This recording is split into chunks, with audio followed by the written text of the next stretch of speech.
All right. Hello and welcome, everyone. Welcome today's Soul Formation. Elizabeth, Sheila, Char, welcome, everyone. Glad you are here today. Um, Today, I'd like to kind of discuss something. It's kind of relevant to what's going on, and it's relevant to what many of us are sensing, feeling. Okay, one of the things that if I could summarize what I do is I help people um, uh, update the software uh, in very empathic, very sensitive people to help them improve their lives and the way they're living. The software basically is a set of instructions in their neurology. And I work with many people that are very sensitive, very empathic, and they can just feel something. They can feel other people's emotions. They can just feel things in the air. I am certainly that way, and I think most of us, to an extent, are. Especially the more in touch, you are with yourself, the more internally you tend to go. And so, my question is: do you sense or feel? Are you able to tell by some way beyond your senses, your, what you can see and maybe hear and smell and things like that? Can you just tell that there's something unique going on right now in the world? Um, just kind of give me a show of hands. Who can sense? Say something in the chat if you would. Just give me a nod or an okay or a thumbs up or a hand if you can just sense that something is going on that you can just kind of tell in the air that you can feel. What I would tell you is that this is not an isolated feeling. People are definitely noticing this sensation. Okay, Elizabeth, yes, you're feeling it definitely. Tiffany's feeling it. I'm feeling it. Our children, even our animals can tell. So we can.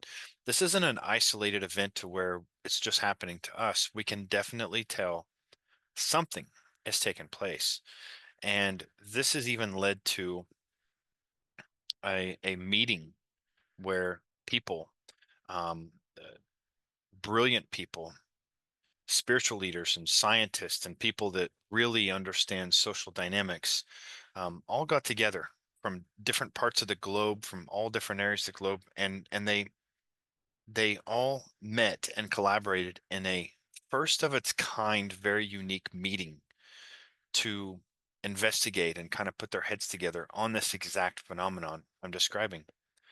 And the result of this meeting was absolutely incredible. It was so amazing what these people, what this group of brilliant scientists and spiritual leaders, uh, what they discovered and began to, bring to light was so amazing that it was actually published in the Scientific American Journal, a published journal, and they pointed out how remarkable that this conference they were in was. Uh, it was basically attempting to share this remarkable information to make this into the public eye. They wanted to get this information out to people. And of course, it was very technical. So it had to be kind of reduced down in a way that people could understand because it was very technical at first.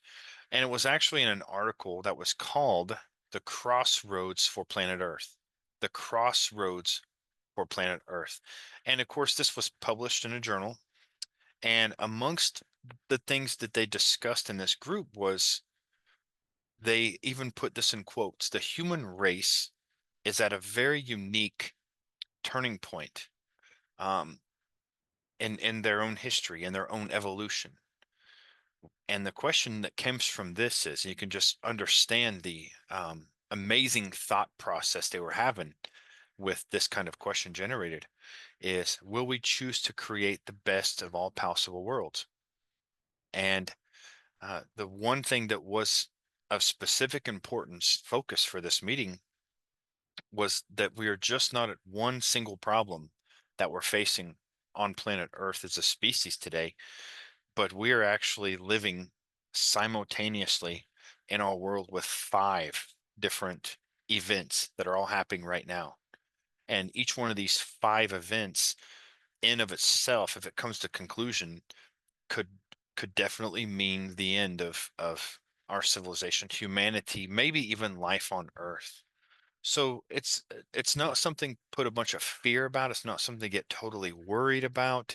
Um, I don't like bringing things to people's attention that is fear or that is something to worry about.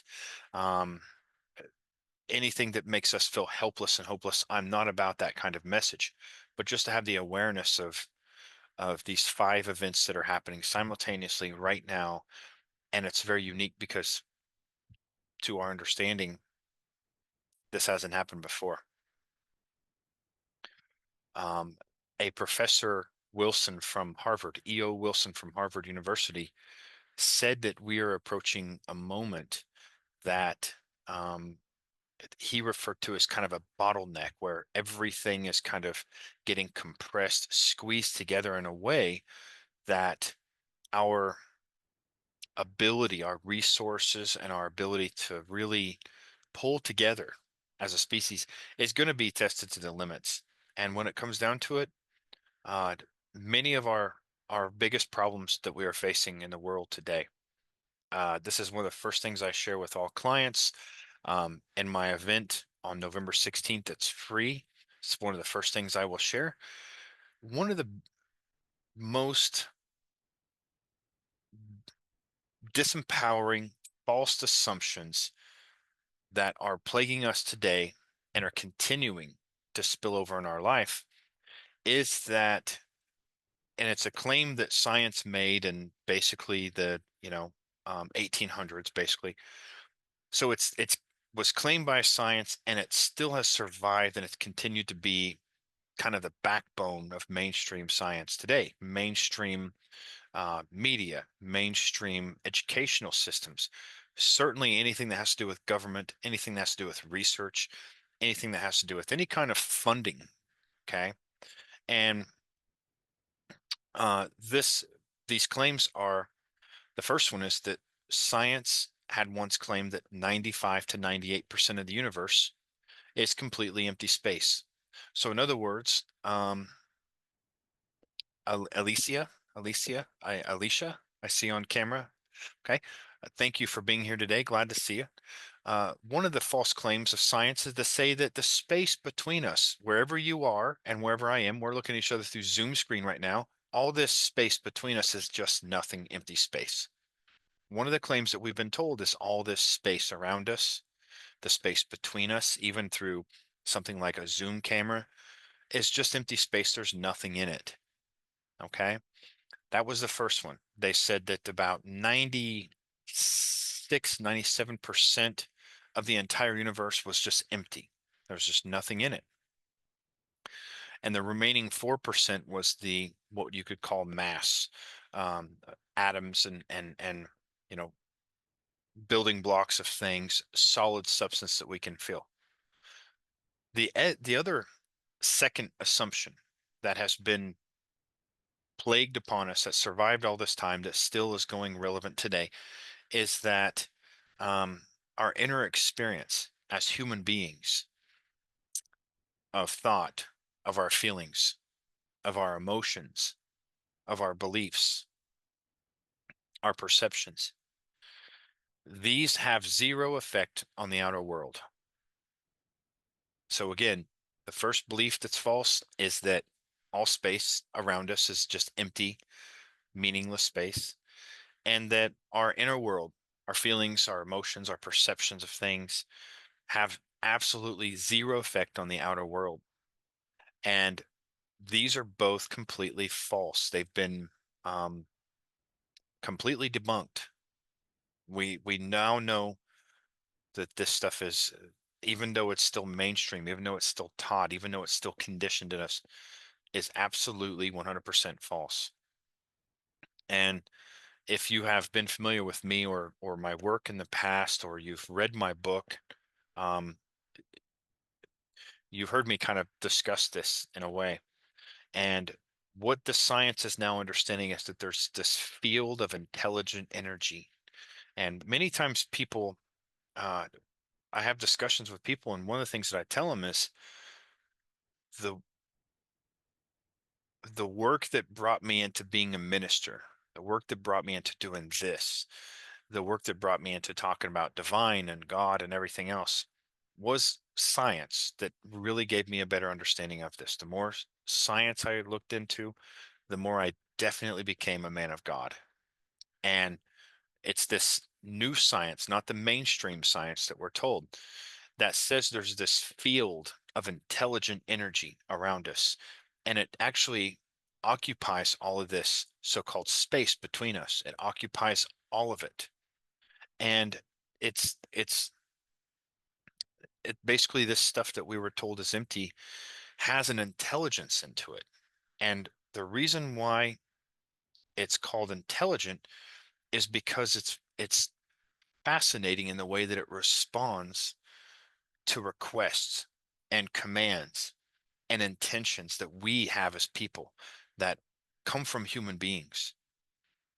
And if you've looked at any of my stuff lately, I just shared on my Facebook page, um, just what happens when you communicate with this field. And you can see these storm clouds just going right around my home, this big vast storm with lots of red and green, and it just kind of curves around my home. And that is just a simple example. By the way, we all have this ability. It's not something reserved for monks. It's not something reserved for priests of the Most High.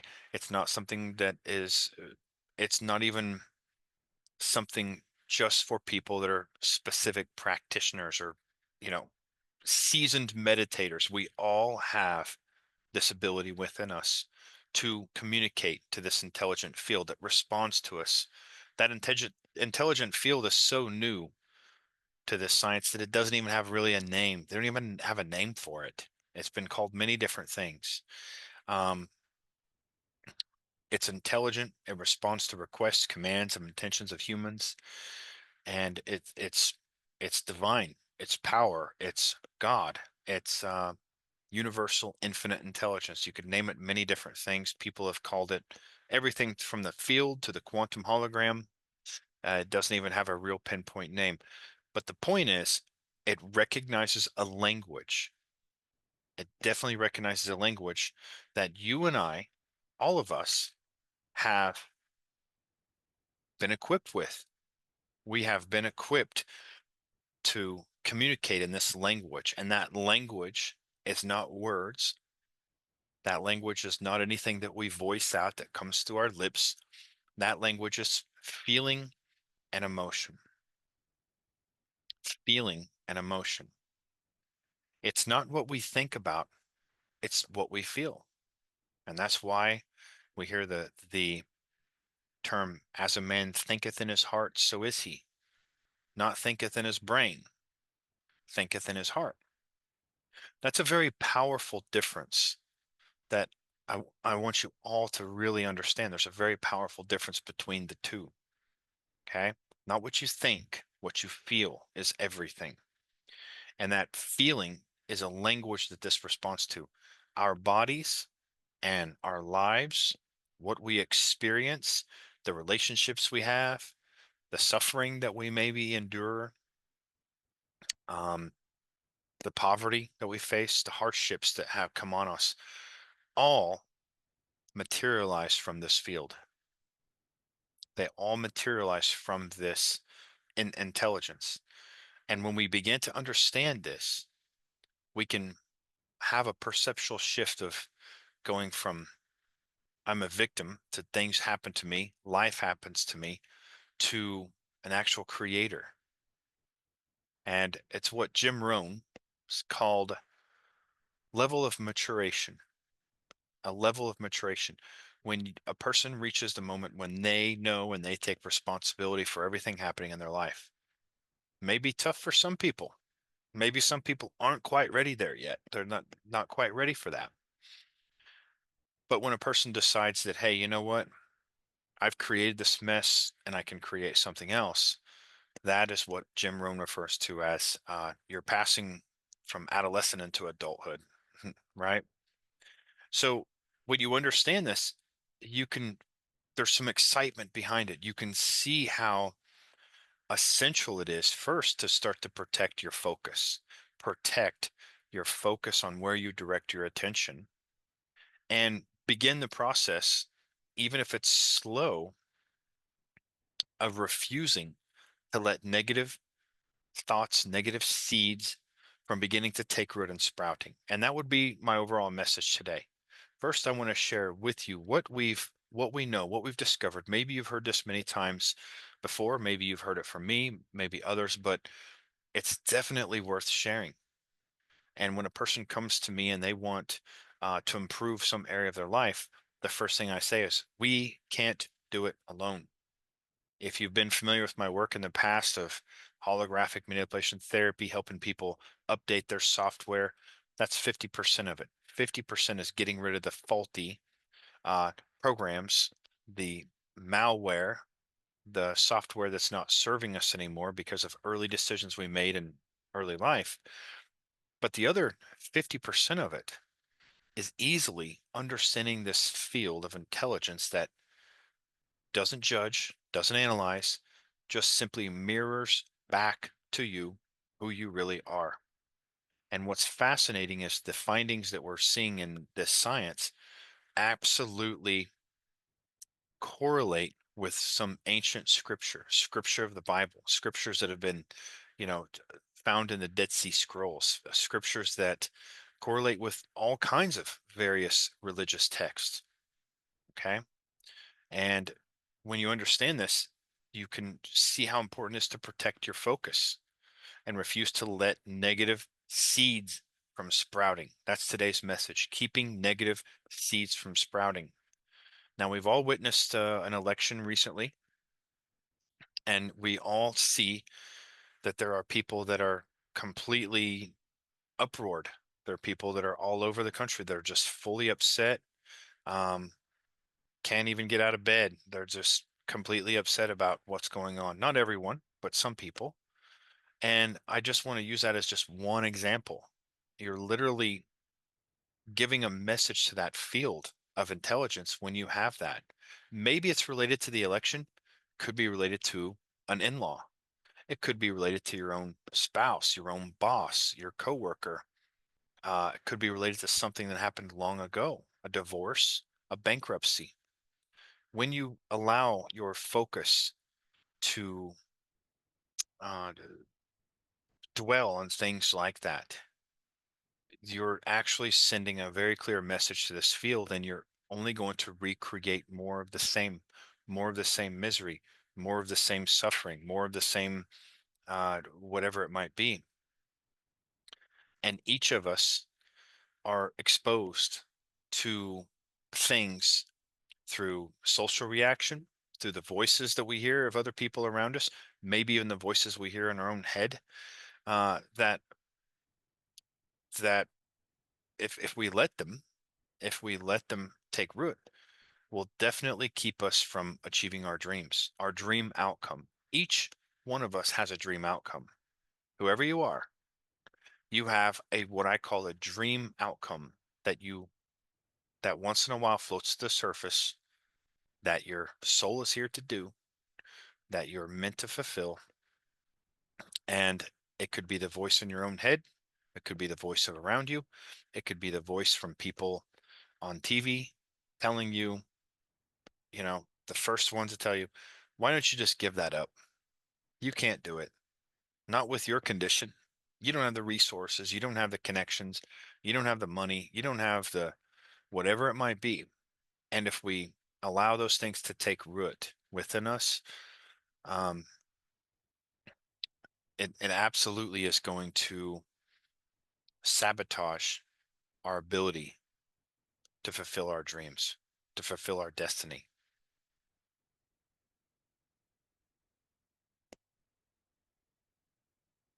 And it's not just the people around us. It's not just our family.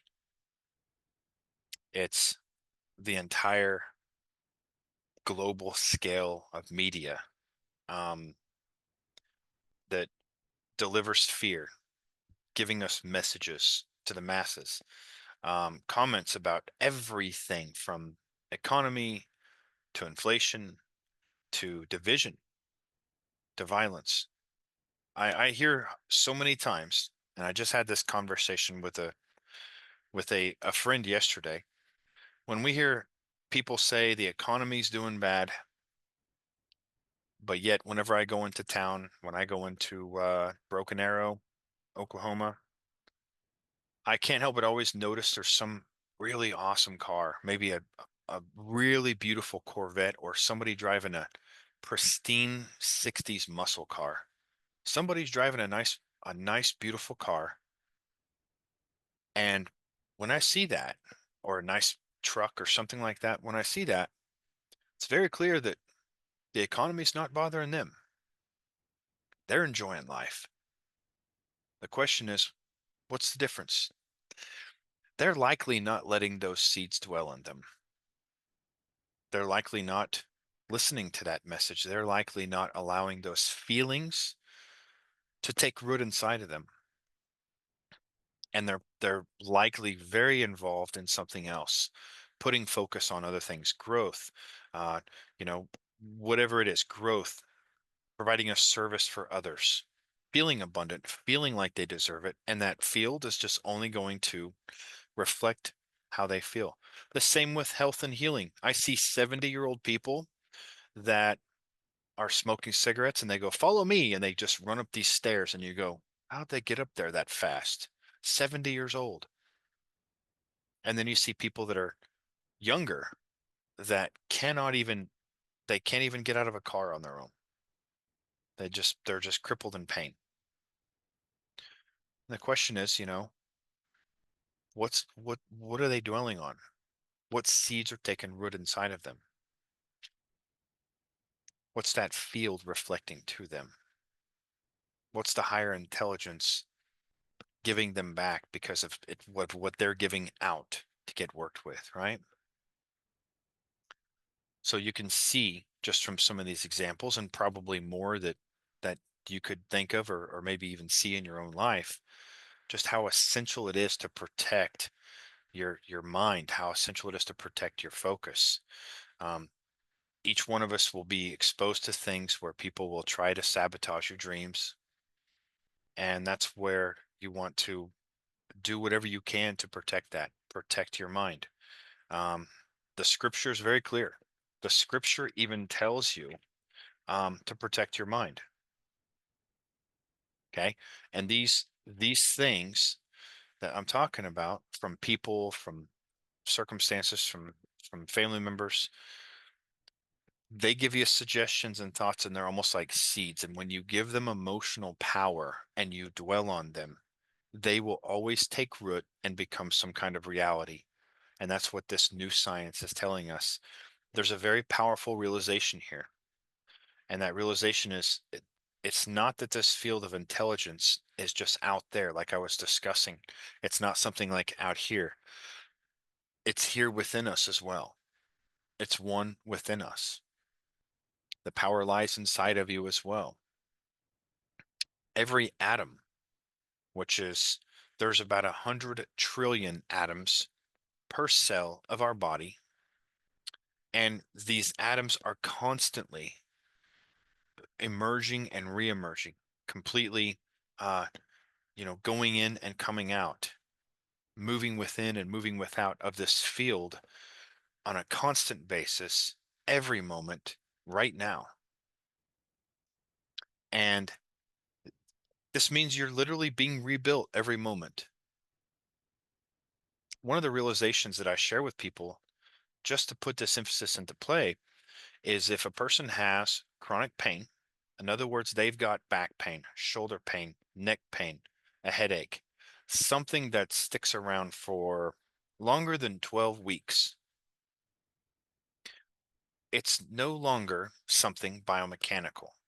Okay. There's a really I'm not going to say absolute, but there's a high probability that's not something biomechanical because your body will have healed it by then. If you scrape your knee or you do something like that, it takes a couple of weeks and soon you know you have a scab and it's healed over. Well, the same thing happens if you twist your back wrong. If you're shoveling snow or if you are pulling a box or something and you pop your back out of place, you strain something. If you're playing on the golf course and you hurt yourself, in a swing, and 12 weeks goes by and that problem still hurts, it's no longer an issue of tissue healing. It's an issue of something deeper, a message, because your body has completely rebuilt itself by then. You have a new body. Actually, I think even the deepest nerve cells, maybe 4 years to 7 years, just different resources. You build a new body every moment. Every moment, your body is literally rebuilding itself. And if there's something sticking around, a pain, a discomfort, a habit, a a you know something that you're doing, it's not because it's something stuck within you. It's because of there's an internal message running over and over, and it's emerging and re-emerging into this field right now. And the good news is, by understanding this language, and how it changes everything about us, you can literally start to rebuild a new life. You can literally start to change how you focus, how you put your attention. You can literally start to live a completely different life by understanding how this field works and how we communicate with it. This means that you alone have the choice to decide what you dwell on, what seeds you pick. Okay. And the scripture points out that we need to trust in the Lord with all our heart. Okay. One of my favorite scriptures right here. In fact, I have it on my desk. I've got several of these. Okay. This is from Proverbs. Trust the Lord with all your heart. Do not depend on your own understanding. Seek his will in all you do, and he'll show you what path to take. That means that this field of intelligence that we all have access to, that our bodies are getting emerged with and emerged in every moment of the day, is a vastly more intelligent than we could ever hope to be with our 126 bits of conscious awareness. Now, just a simple question. Who here thinks that they are smart enough to run their own life? If you think you're smart enough to run your own life, just put your hand up. I thought that way for many times until I hit rock bottom. Um, that's not the case with me anymore. I know that I am not intelligent enough to run my own life. If I do, it doesn't take long before everything gets tied in a knot, before it goes into the ditch, before it all goes smash. So, one of the things that I understand about this field of intelligence that responds to us is I'm constantly talking to it like it's a friend. I'm literally talking to it. That's the whole meaning behind give us this day our daily bread. The Lord's Prayer is give us this day our daily bread. And what that means is it's giving us a description of the manna that was gathered up by the Israelites, and the manna would go bad in 24 hours. So even if you gathered enough for, let's say, the rest of the week, within 24 hours, it would go bad. So that's the whole idea of give us this day our daily bread. Manna was a bread-like substance that they gathered and ate, and you had to get it every day. And manna is translated in the Old Hebrew as what is it? What is it? So this means every day you should be asking yourself, what is it you want me to do? Talking to this field, talking to this intelligence, talking to divine, talking to God. What is it you want me to do? What is my assignment today? And if you'll take a few moments to do that throughout the day, for especially first thing in the morning, but throughout the day, you'll start to notice little, what you could almost look like coincidences, but they're not. Little things opening up, little nudges, little decisions. When you come to a fork in the road, there might be you have to decide which one or the other. What am I going to do? Do I take this job? Do I date this person? Whatever it is. And you'll know that there's a sense of peace in one way and kind of maybe conflict or uneasy in the other. That's the way this field can communicate to you. Remember, feelings and emotions, not a voice in your head. So, one of the best ways to get in tune with this field is get out of your head and into your body. Practice a few moments a day, just going into heart brain coherence and guarding your mind. Don't let any seed, don't let any suggestion carelessly get planted in there. Be selective of what you do. I don't know anyone that watches the media that has a wonderful life, that lives feeling great, that feels empowered, that feels like a powerful creative being. Quite the opposite. Okay? So, and it's not just the media, it's all these TV shows. They're not like they used to be. Okay? There's no more Leave It to Beaver. All right? There's no more shows like that. It's all been replaced. Okay? Negative, disempowering, discouraging, filth, fear, keeping you lost, keeping you pushed down. That's all that's flooded on the TVs today. And what I would say is you can decide for yourself. Nobody can make the choice for you, and you are absolutely free. You're absolutely free to not do anything. You can do whatever you like to do. It's your choice. But me, I choose not to give that any attention because I know the responsibility. I know this field of infinite power is going to mirror back whatever feelings and emotions I'm carrying on a regular basis. And you can decide to dwell on things, the person that hurt you, the divorce you had, the bankruptcy, that annoying neighbor, maybe a family member with a health problem. You can decide a lawsuit, perhaps an accident that occurred. You can decide to dwell on that, or you can you can feel it for what happens, be aware of what happens, but shift your state, shift your focus, shift your attention on something else. And that may be difficult to do because many people are not even aware that they do this. They're not even aware of how drenched into negativity they are. Um, the first thing I do want to share something with you. We have what's called a reticular activating system within our brain. Anyone ever heard of that? Reticular activating system. And this is a monitor of what you pay attention to. I'll give you an example.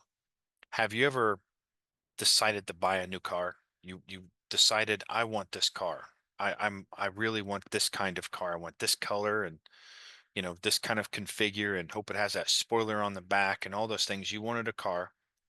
And when you purchase that car, suddenly you notice that you're driving at home and you notice every car on the road that happens to be just like yours. Before you didn't see that. You didn't notice it. But suddenly you're noticing every person is driving a car like yours now. You see them everywhere on the corner and in that parking lot. They've always been there, but only recently have you been attuned into that. Okay? That's your reticular activating system.